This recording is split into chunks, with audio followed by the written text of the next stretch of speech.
if I'm playing in this ELO, this is what I'm looking for, right? It's not hey, I took a bad trade and now I'm scared to fight again. This is the bad mindset that I see support players have, where they do one failed trade and then their ego goes from all the way up here all the way plummets, right?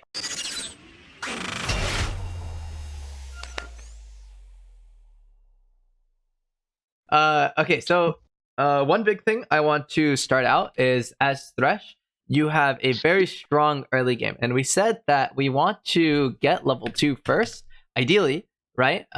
Before they can. So what's the best way to get level 2 first? Do we know? I can try to pressure them, right? If I can keep them off the minions by baiting them, making them think I have hook, right? I think that's one way. Second way is constantly helping the Tristana with the minions, right? Yeah. If they try to last hit a minion, just one auto there, maybe a flay, I don't know. Yeah. So yeah, you have the right idea. I like the second one a little more than the first one. The first one requires them to really not understand Thresh, which if we want to get against better players, we probably don't want to pretend like we have hook. Because if you actually just click on Thresh, which is what players do nowadays when they get into higher ranks, they will see this. This signifies that Thresh has started Flay. And so you can see this when you click on Thresh, this little icon. I don't know if you can see it on your phone, but it's the Thresh Flay passive. Yeah. So this is very important because this tells you if Thresh starts hook or if he starts Flay.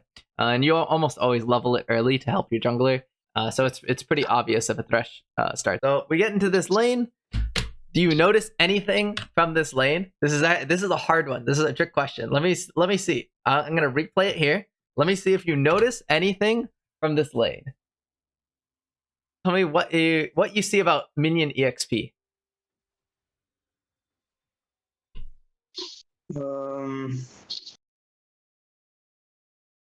I mean, we have the lead in terms of minions. Yeah. But I don't really see much apart from that's okay. Being.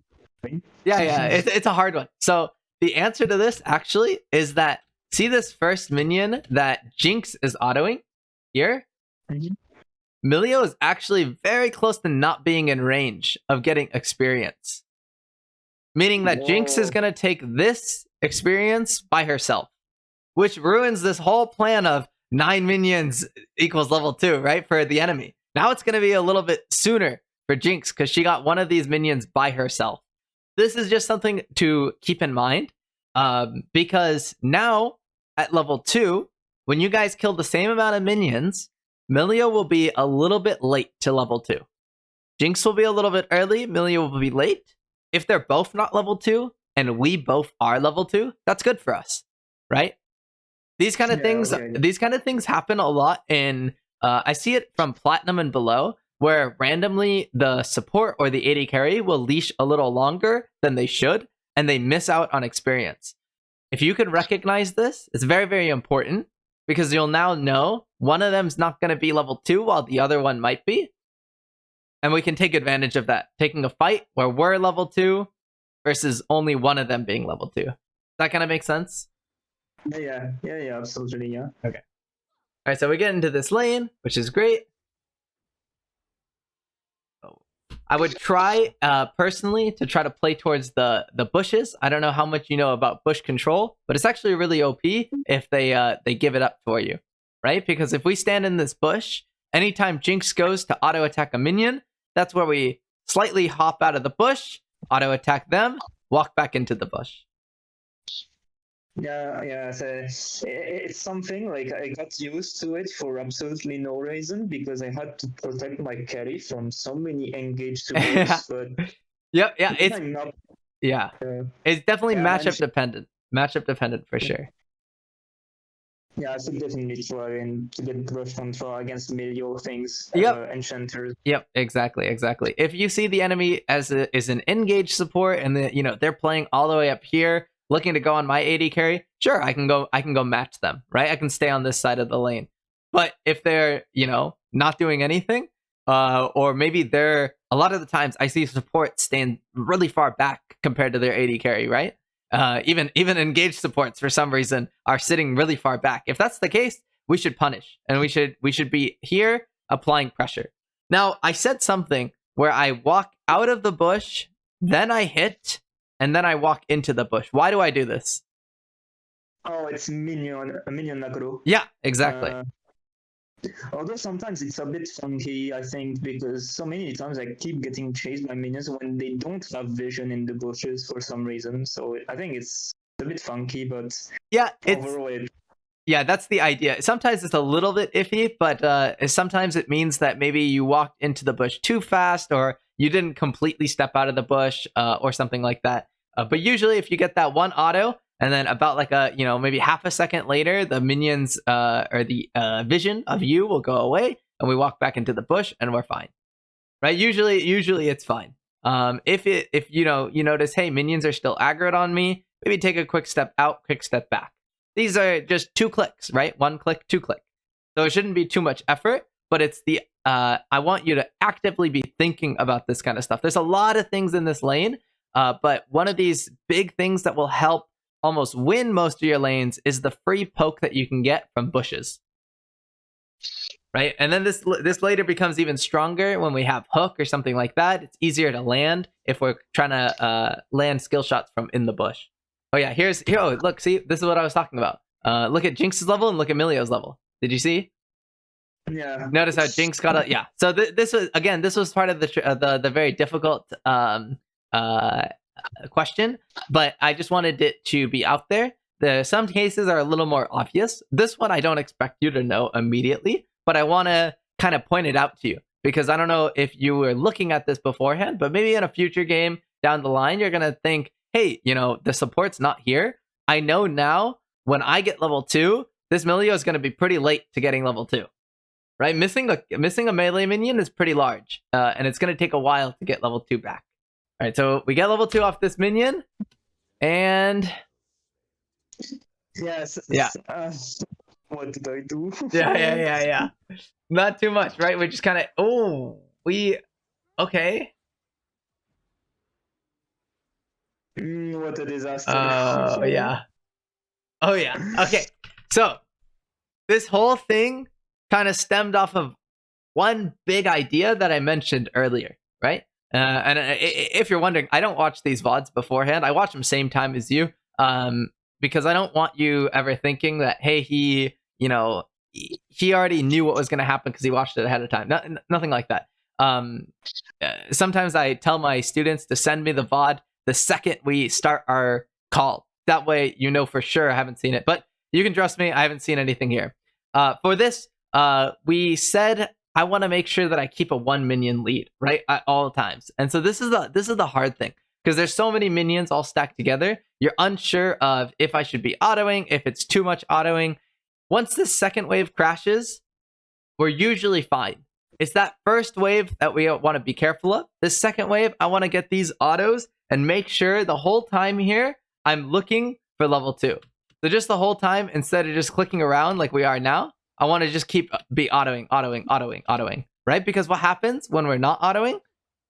Milio even has Relic Shield to get her minions a little faster, and they end up getting level 2. Even Milio ends up getting level 2 at the same right before we do. Milio gets level 2, Jinx gets level 2 before we do. Right? And we had a lead to start with in the minions, but then we stopped autoing completely. Do you see this? Yeah. So okay. This is more actively thinking that you have a goal in your lane, right? So if we have lane goals, I'm gonna write down. It would be one of the first goals is to make sure level 2 is secured for us, especially since we're a Thresh player, right? Level 2 is so important. And one of our other goals would be to apply bush pressure. I'm gonna write down just bush. It's easier. Bush.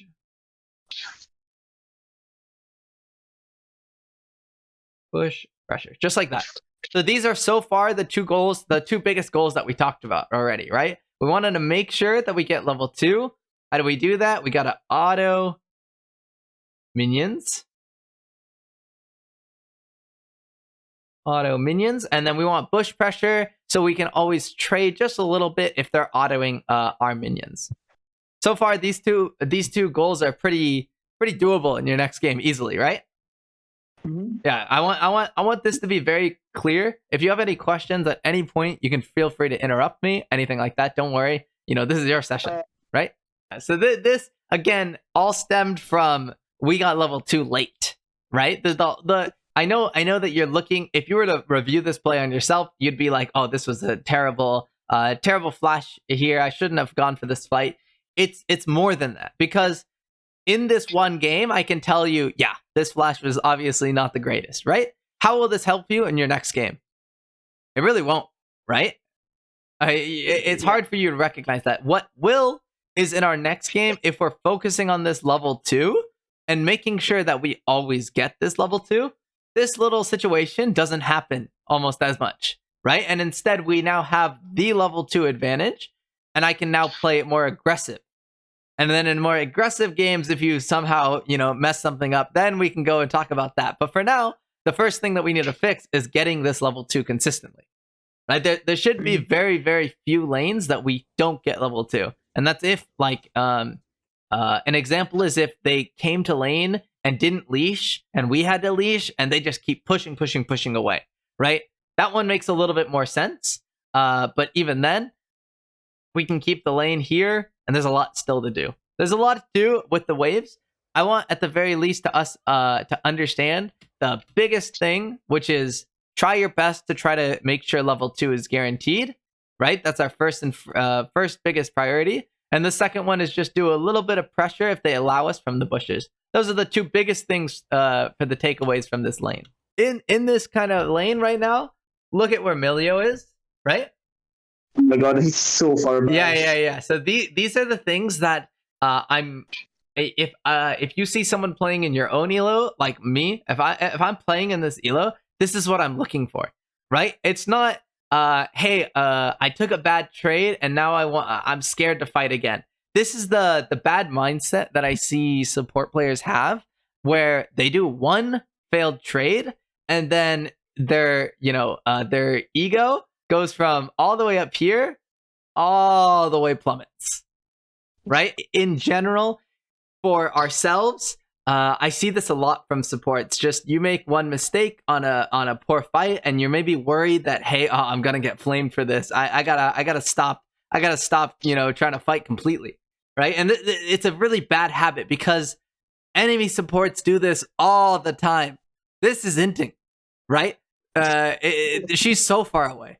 If we're playing at least with a little bit of pressure, this should be a free flay. We maybe walk up just a tiny bit, free flay into hook, into ignite. We have everything up, right? This should be really, really free for us, because what you told me earlier is if I land hook, we win. This Jinx already has no flash, because she flashed when we flashed, right? So this should be a kill. All because Milio's 8 feet away, social distancing. I don't know what he's doing, right? This is the big thing I want to look for in these kind of lanes, where you're actively looking for a mistake that the enemy is making, right? I want you to keep thinking to not really. It's really hard not to give up your confidence after you do some wrong play, but at least for the first 1 to maybe 10 minutes of the game, have some confidence, right? And until that 10-minute mark, then you can be like, okay, I am really trolling this game. I'm gonna play a little bit, safe, something like that. If you really think that today is just not my game, that's okay. But at least for the first couple minutes, at least 6 early game, I just want you to be confident, right? And it's better that you are this confident in the early game and just keep looking, instead of look once, fail, and then stop looking, right? That kind of thing. Mm-hmm. Yeah, I just realized I could have hooked her after hitting the cannon, right? So you can go for this hook. Now, the issue with this hook is where does she dodge? She's heading straight forward, right? Yeah. And at least in this, So she either walks up, sees your channel of the hook, and either continues walking up, or she walks back, right? Or maybe even walks like a little bit this way, right? How do we predict this? It's very, very difficult unless you're mad confident with your abilities, right? In reality, a lot of the times, if you actually walk like a little bit further up, make it pretty obvious, and then hook, most jinxes will just go down. This is a theory that was I have in the support channel actually of the Discord. It's an idea of how to land hooks a little more consistently based on position of where people stand. Okay, so there was this idea where, you know, if the support walks up and tries to land a hook on the AD carry, the AD carry is almost always going to walk down towards a safer position, and you can kind of predict the dodge that way, right? So it's that same idea. It doesn't always work, but you know, this is how some threshers are really, really confident. What I want us to do, not even this, just guarantee that this is free.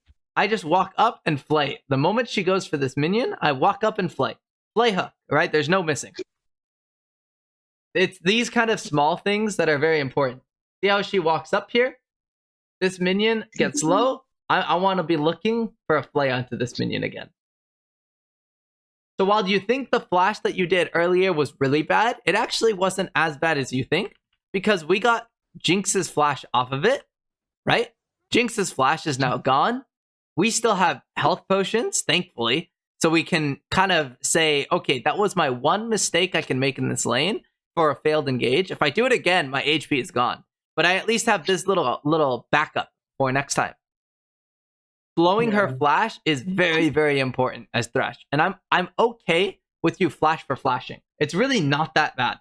But the one I want us to be more consistent with is something like this, where I'm looking for the minion to be able to just hook into, or sorry, flay into hook.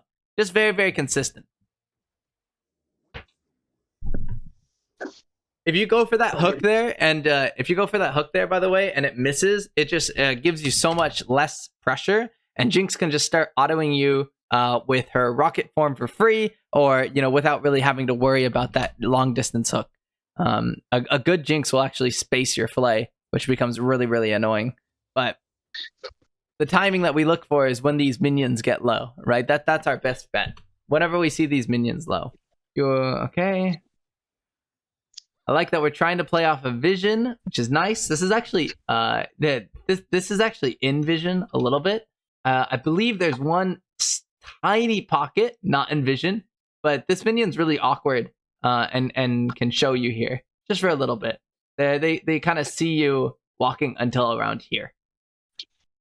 Okay. But I like the attempt. I like the attempt a lot. It's a really, really good habit I want you to continue doing. Where we, you know, like if the wave looks like this, now it's even perfect. You can play her into this. You can look for Hex Flash, whatever. I like this a lot. Okay, we have still an advantage because they have no flash and we still have some HP. So Jinx is looking, or Tristana's looking to play aggressive. Kha'Zix we see on the minimap top side, right? So we're still fine playing aggressive here. If you wanted at any point, we still while we have the HP and while we know Jinx has no flash, anytime these minions get low, this is our opportunity. I want to see if we can try to walk up and flay. Because what will happen if Jinx walks up, if Jinx is this kind of close to us? Either she gives up the minion completely, she loses one minion, and then nothing happens, or she tries to auto us or something. But if she autos us, now we're in flay range. We can kind of always look in these kind of lanes because we're just so strong. You said from level 2 onward, if we, you know, can get that kind of flay into hook, it's pretty much a guaranteed kill. We want to use that to our advantage. We still have Ignite as well, which is very, very good that we didn't waste. So we can be playing aggressive. Milio now has no Q. So like this is the perfect example right here, right? Milio has no Q. Milio uses a shield as well. We're now in flay range. Yeah. Right? Yeah, and you know, obviously we can't flay and then hook immediately, but we can flay, auto, put a W on this guy, and just ignite and just keep autoing until they move a little bit away because they want to get away from Tristana. That's our time that we can get a little bit of a hook. We can kind of keep walking. Obviously, there's too many minions to try to hook right now, but the flay is very free. The flay, auto, proc glacial. Oh, good. Ignite, hook. Oh, the same effect. This is a very telegraphed dodge, but people always kind of go towards the safest corner instead of going towards the open area when we hook like this. It's generally what happens. I want to give you this advice for other lanes that you're going to be against as well. If you're unsure of when we can take a fight, because it does kind of seem like a lot of the time we're dancing in this lane, right? We're doing a lot of dancing, just walking around and not really knowing, can I fight right now? Should I fight right now? All this kind of stuff. If you need reasonings to try to take a fight, a really, really good rule of thumb is that when an enemy support or an enemy AD carry even uses a major cooldown, that's going to be one of our biggest timers to be able to look for something like a fight.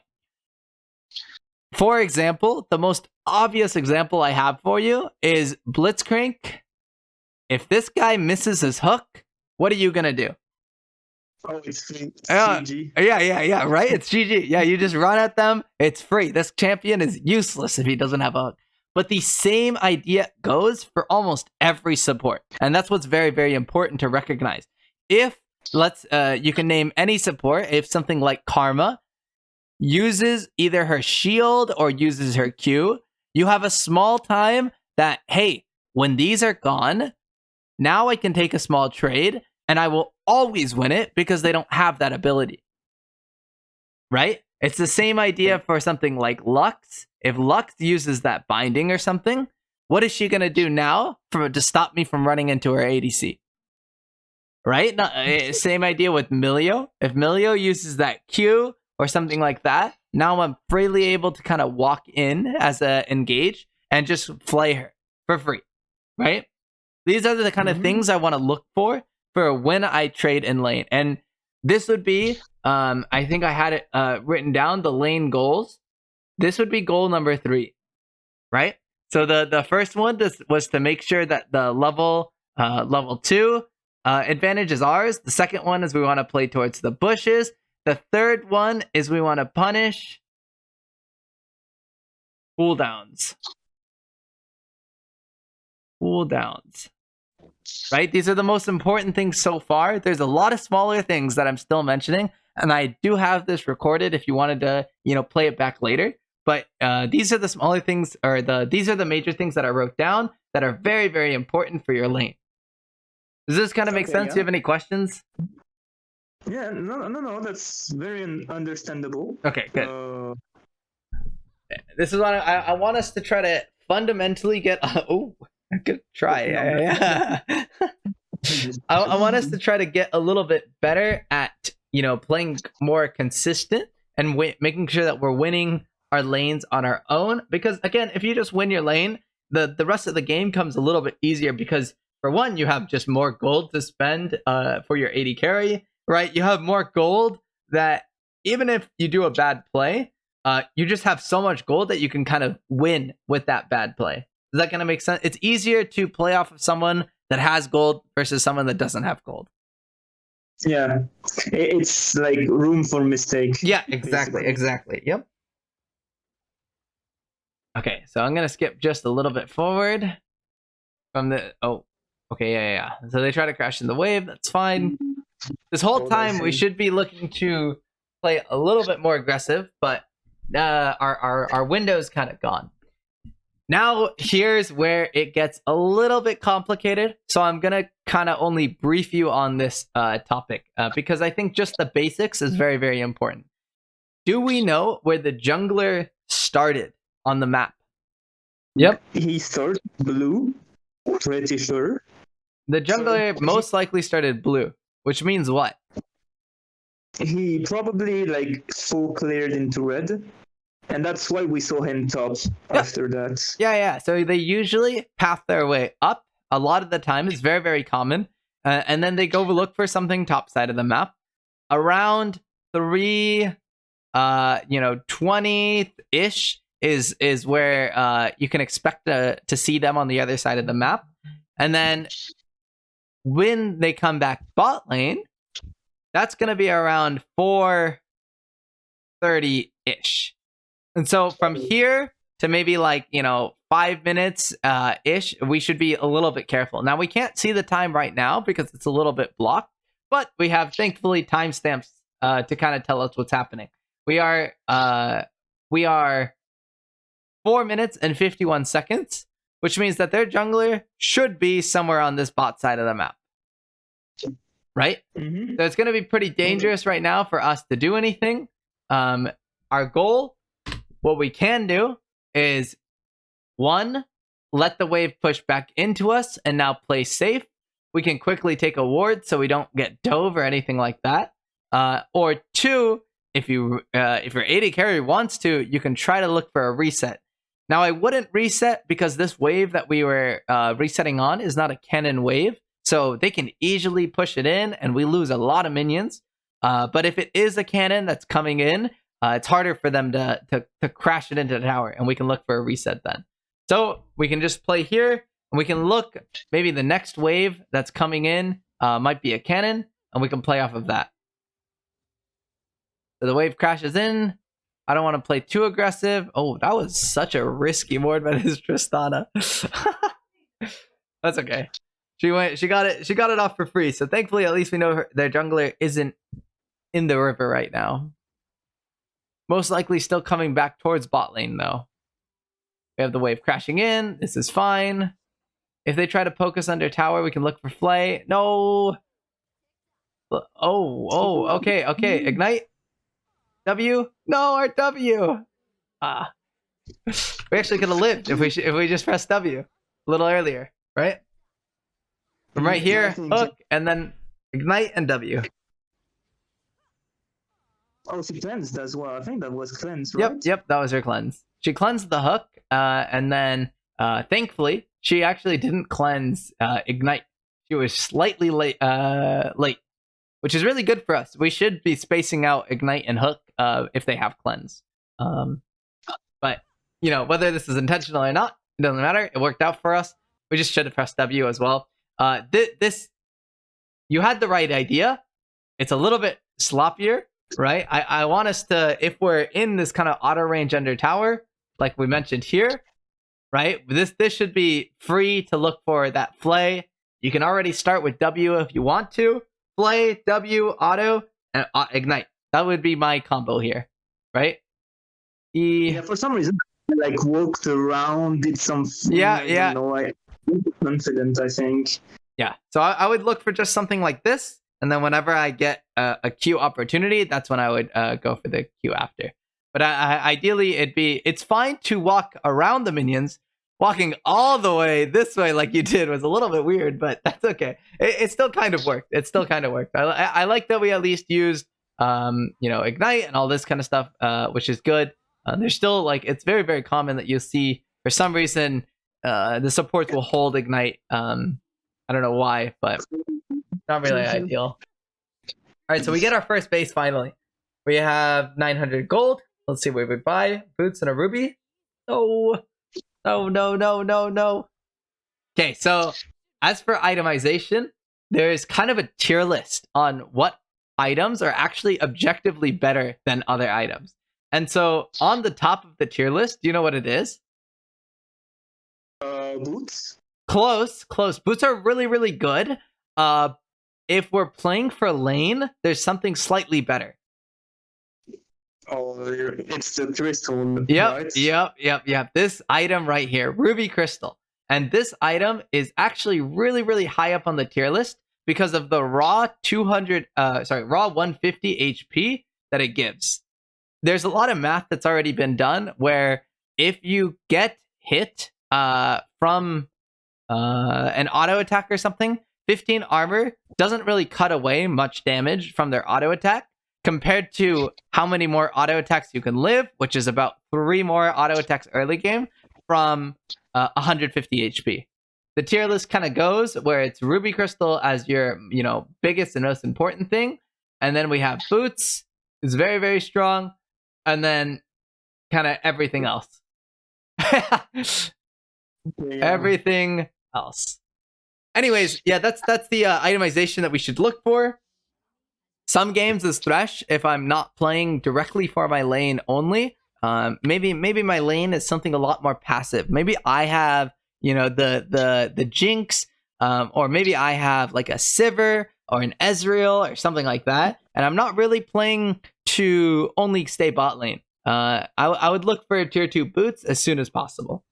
Something like Lucidity boots is great. Something like Swifties if they have a lot of slows. I still like Mobies on Thresh quite a lot because I can make use of it, but any of these boots are fine. Okay, we look for a roam mid. Oh, Lantern. No. Oh, we're fine. Oh, we kill. Oh, she walked into our hook. Big. And we gave the shutdown over. Very big. There's one thing that I wanted to make sure happens when we path towards mid here. You know what it is?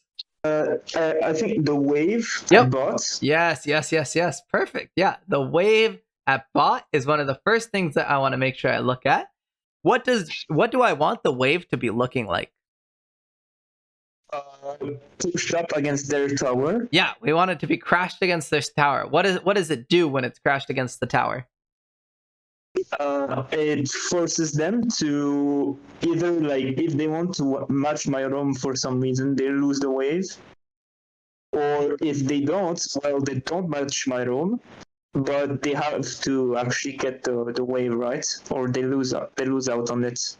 Yeah, you have the right idea. They will lose out on the wave. There's actually something else that it does for us. Do you know what crashing a wave also does? What is the next wave?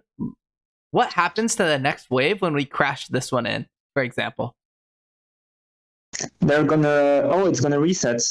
Yeah, so if it doesn't meet up, and it, if it all dies before this next wave comes, then yeah, it's gonna reset. But if the next wave, if we crash in the wave and this incoming wave here meets up with these minions, they kind of get stopped for a second. And if this stop happens, it becomes a slow push, right? And I'm pretending this is, our perspective, but obviously we want this to happen on the enemy team. We want to push into them, and if their wave comes in, it'll slow push back into us. A slow push into us is really, really good because it means that we don't have to risk, playing in a dangerous position. Instead, we can play something like here. Playing here is very safe for us, right? If we're against engaged supports or anything like that, we're not worried about being dove under tower, right? If we were playing against a scary jungler, it's very difficult for them to dive us if we can try to keep the wave here, right? So slow pushing is really, really OP. It'll come back towards you and you get more experience.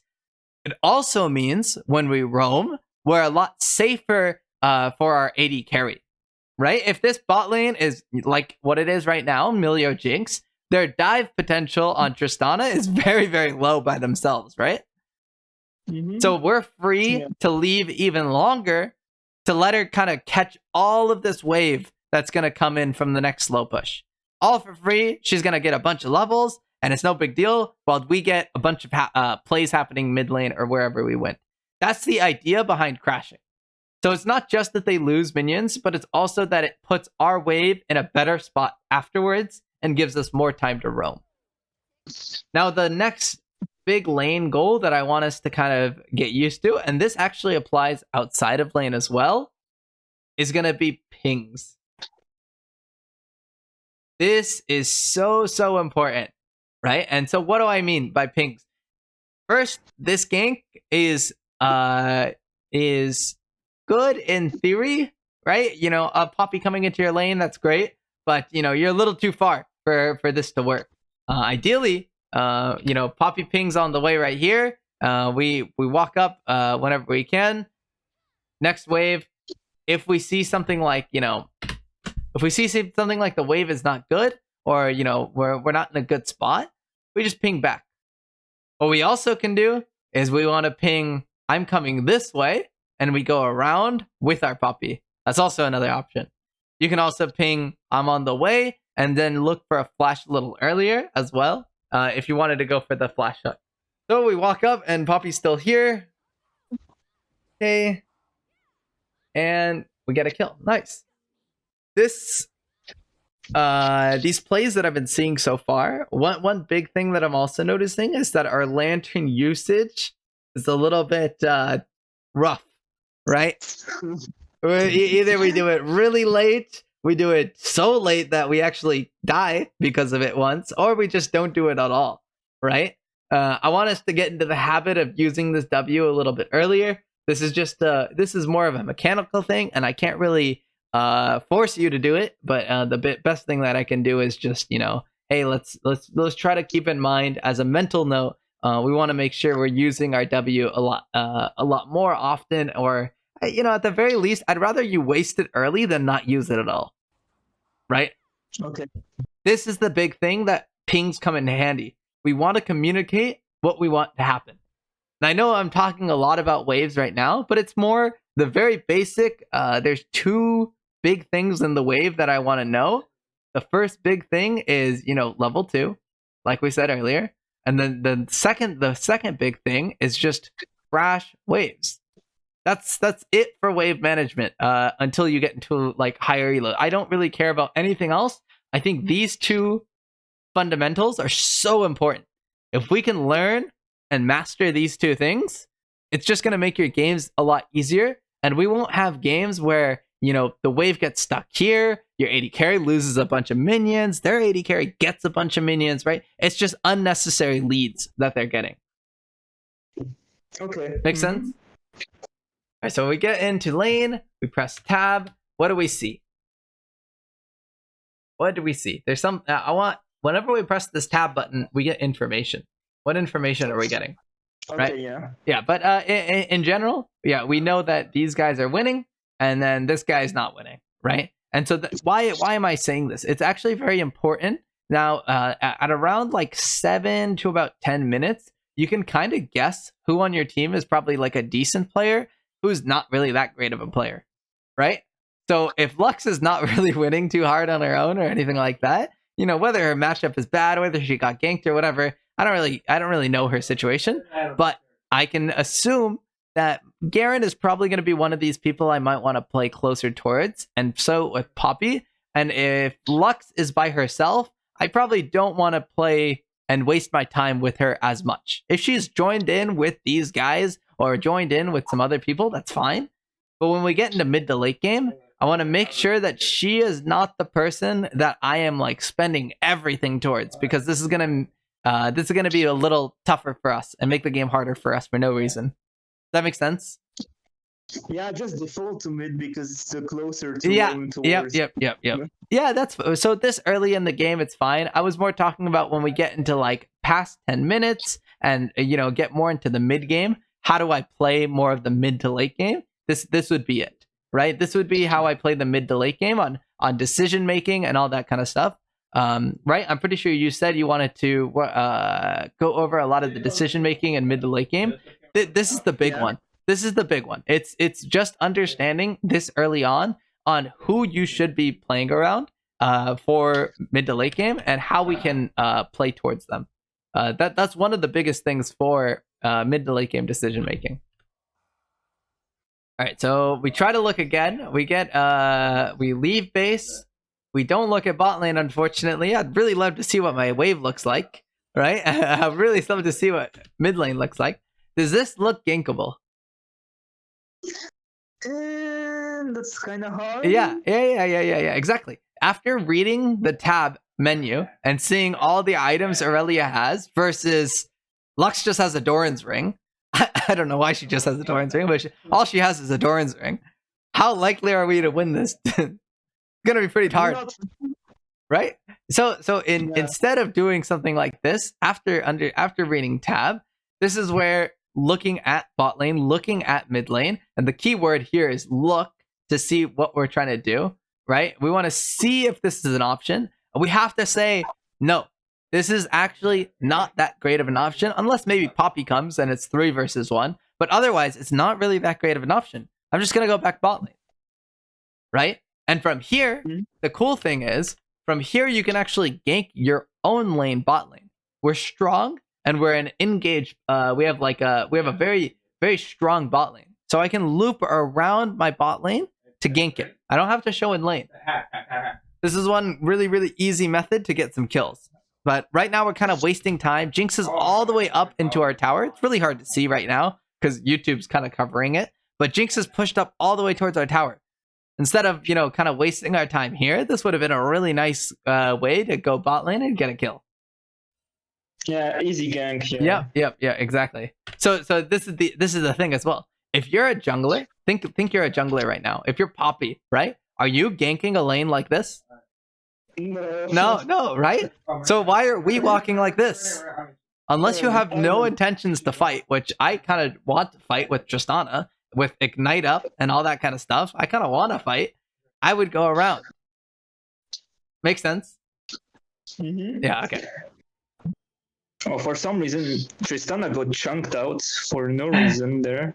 Yeah, well, she got chunked out a little under tower here. So if you... we actually can't see her HP, but I believe she walks into lane full HP right here, right? And then she gets to play, Jinx gets to play under our tower. It's very, very hard to see, but here, Jinx gets to play under our tower for free while we spend our time mid lane. Oh my god. Yeah. So I know how it looks like, where it's like you come back to lane and you're like, oh, Jinx is, Tristana lost all of her HP. But that's because Jinx has been playing up here illegally, while we could have just came around the whole time.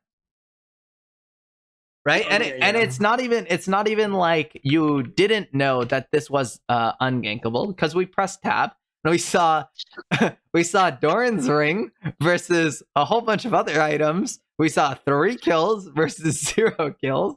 Right? I'm sure you could have told me as well if I just asked you the question. This wasn't a gankable lane, right? It's very, very hard to gank. What are we casting every single time? We're starting with Q and it's missing, and then the whole play kind of flops, right?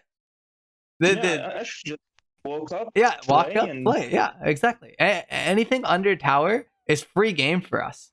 I really like to play under tower, and if they play disrespectfully and try to auto attack us, because it's very free to get hooks like this, where you just kind of walk up and you flay. If you get a hook, what you can do is you take a step back, and then all the minions are gone. They take tower aggro. It's a very, very, very small thing that people don't recognize as Thresh, but you have two pulls after you land that Q. So if you do get a flay, you can get a Q and just start walking back. So it pulls once, pulls twice, and then they end up a little further back into tower. This is very, very OP. Yeah. What a disaster. Oh no. Okay, he crashes this on his own. That's fine. So if we recall here, we have to make sure that the wave crashes first. Then after, we want to make sure that we ping, hey, this is now dangerous without us, right? If you have a ward right now, so if you plan on leaving right now with this one ward still up, I would honestly just look for slightly deeper, because who's gonna stop you right now, right?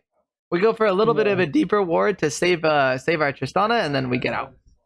That's it. Not something crazy, but deep wards are going to be something that I'm going to mention a little bit more of. But it's going to be probably like for mid. It's probably going to be mid game. Like goal number 1 is going to be deep wards. Deep wards. Right? This is going to be one of the biggest tips for mid game. It will tell you what side of the map the enemy jungler is on if we do get a deep ward, and that just tells us so much more information as well. Because if the jungler is on the bot side of the map, we can make something happen on the top side. Oh, how did this happen? Oh, we can't really see. Oh, Kha'Zix jumped over. Oh, what happened? Kha'Zix jumped over. I don't know if you can see this at the very bottom, right? Kha'Zix takes either Blast Plant or something over the wall. And now this ward that we had, not really too useful, right? It gives us like 2 seconds to react. Whereas if we warded a little bit further after with our next ward, maybe hit the Blast Plant as well, this becomes so easy to see Kha'Zix coming. But we didn't. So Kha'Zix just Blast Plants over.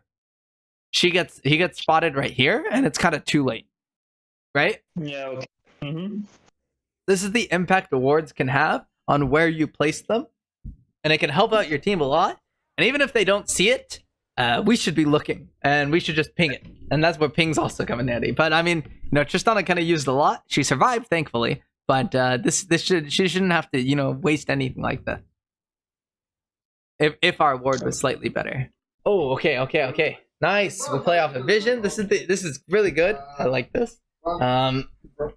We channel the Q before minions see us, and we get the kill.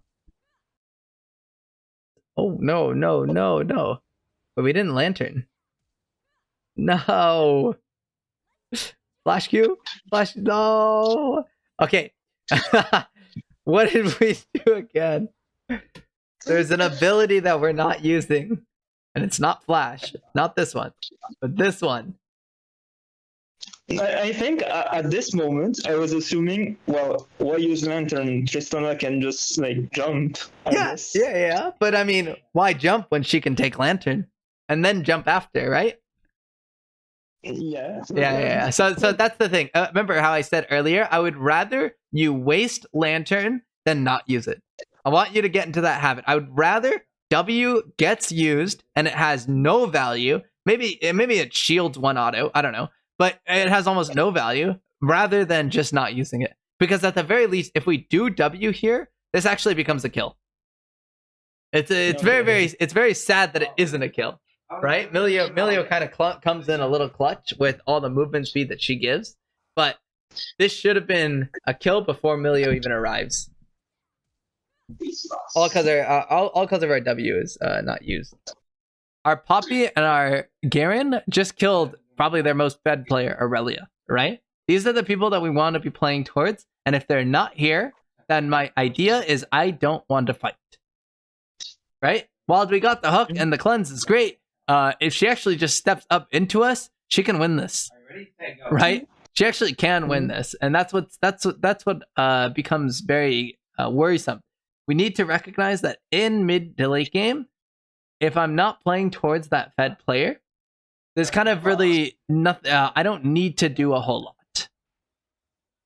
Oh boy.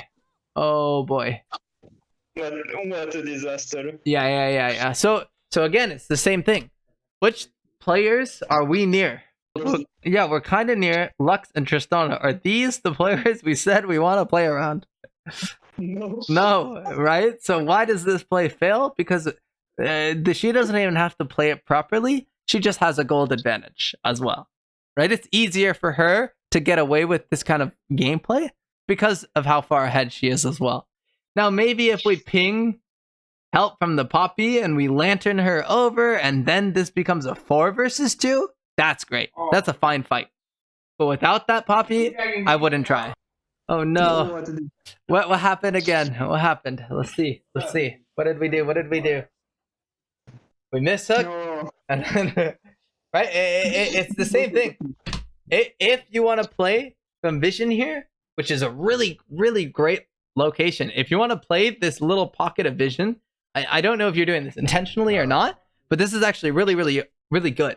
This is out of Vision. If it's not warded, this is out of Vision. And so, based on where they are, when they walk forward a little bit, we can walk into them, or we can hex flash into them. Either one works, but we're out of Vision doing so. And it's a free flay. And then a free flay means a free hook, right? Yeah. It's kind of these things. So a lot of Thresh gameplay when you get into like late game like this, or like, we're almost at late game, is just playing around Fog of War, playing around Vision, and seeing if you can get those wards over walls, like wards like in this location. So when I play this bush, for example, ignore all this fight, right? If I get a ward here, and I play into this bush, and I know it's not warded, I can now look for plays like Hex flashes over into a flay, into a hook, and then I lantern my team over. Right? It's this kind of combination that I'm looking for as Thresh in a lot of my late games. This is the kind of vision I want, vision that can help me with picks, and I'm also looking to stand in swept locations so I can get these kind of picks a lot easier. And then to do so, I also need a ping, but you do this, and that's pretty much late game for Thresh. It's not too complicated. It's the complicated part's actually doing it, right? The idea is simple. The hard part is actually doing it, right? If you're trying to escape as Thresh, normally Q doesn't help you with escape as much. If anything, you're trying to flay and proc Glacial, that's fine, but your Glacial's on cooldown, you have flash up, you just run. You just run for now. Because you do not need to do that much while one is dead. Because for the next 40 seconds, maybe 50 seconds, it's now a 4 versus 5. Right? Because we killed their Aurelia. Aurelia is dead. And now we should be able to win almost any 4 versus 5. And that's what we look for, these kind of, this is the overarching macro decision. It's very simple, where it's, numbers advantage. 5 people beat 4 people, right? Very simple in theory, but a lot of the times things like this happen, where we do a whole play, we get an advantage, and then we always just want to throw it. Right? We need to break this habit. This is a big habit I'm seeing from our mid to late game, where we want to continue fights and we don't really know when to stop it. Right? So if anything, this would be one of our big late game goals, where we would try to know to stop after winning. Right? But anyways, Garen kind of just ends the game on his own. We really didn't do anything to help him here, but it worked out. It worked out. Garen ended the game. Do you have questions from this game? We had a lot, but do you have any major questions? I still have the VOD if you wanted to watch it later, but other than that, okay, thanks a lot, man. But it's fine. It was very insightful. I learned a lot, and hopefully tomorrow when I jump into a game, I can try by little to do those things, right? Yeah, there's nothing new. Pedal to the metal, man. I'm going zoom to the moon.